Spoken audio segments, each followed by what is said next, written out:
આત્મદેવજી કહે છે પોતાની જાતને ધિક્કાર આપે છે. ધિક્કુલમ પ્રજાહીનમ ધિગ્ગૃહમ પ્રજાહીનમ. એ કુળને પણ ધિક્કાર છે કે જેમાં સંતાન નથી.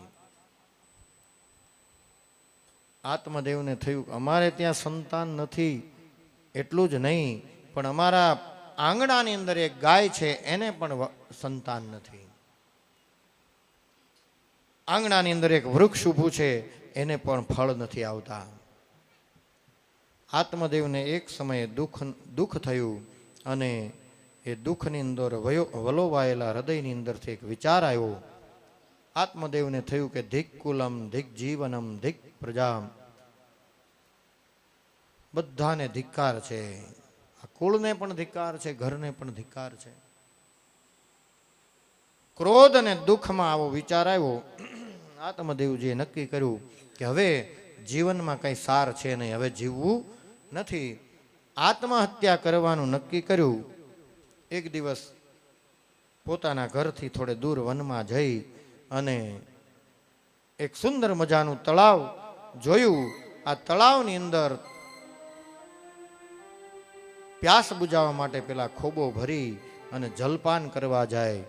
પણ એ જલપાન કરવા ગયા એ સમયે પોતાનું મુખ છે જળની અંદર ખોબો ભર્યો તો અંજલિ.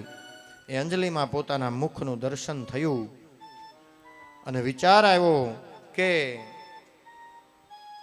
સંતાન વગરનું